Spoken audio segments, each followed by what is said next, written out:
কলম দেন, জামায়াতে ইসলামী এই দুইটা লফজ আরবিতে যদি তারা লিখতে পারে পাস। ইসলামী দলের নাম কি? বলে জামায়াতে ইসলামী। আমি বললাম উত্তরি জামায়াতে ইসলামী ইসলামী দল? বলে হ্যাঁ। ডক্টর শফিকুর রহমান সাহেব, ডক্টর তাহের সাহেবের সাথে উপরে, এদের উপরে আমার ভালোবাসা আছে।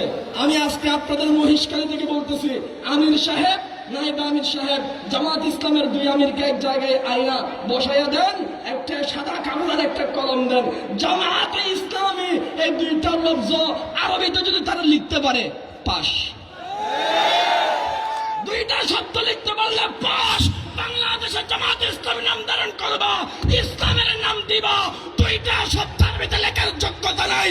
স্পষ্ট শব্দে বলতেছি, মধুসূদন দিয়ে যেমন নামাজ হয় না, হরিপদ দিয়ে যেমন ধর্ম চালানো হয় না, ঠিক তেমনি ডাক্তার তত্ত্ব দিয়ে জামাত ইসলামের নামে ইসলামী দল পরিচালনা হয় নাই, হতে পারে না।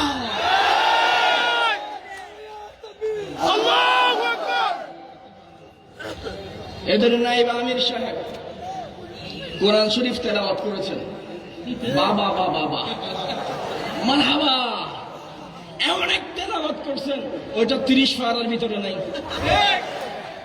31 নম্বর পারা থেকে তেলাওয়াত করছে। কত নম্বর পারা?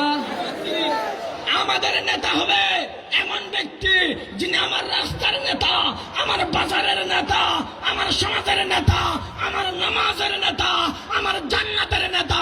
যেই বান্দা দুনিয়াবে নেতাগিরি করতে পারবে, আল্লাহর সামনে গিয়ে নামাজের ইমামতি করার যোগ্যতা রাখে না, কোরআন শরীফ তেলাওয়াত করতে পারে না, তারা আমাদের ভোট পাবে দুর্কে বাঁধে, বাংলাদেশে রাজনীতি করতে পারে না।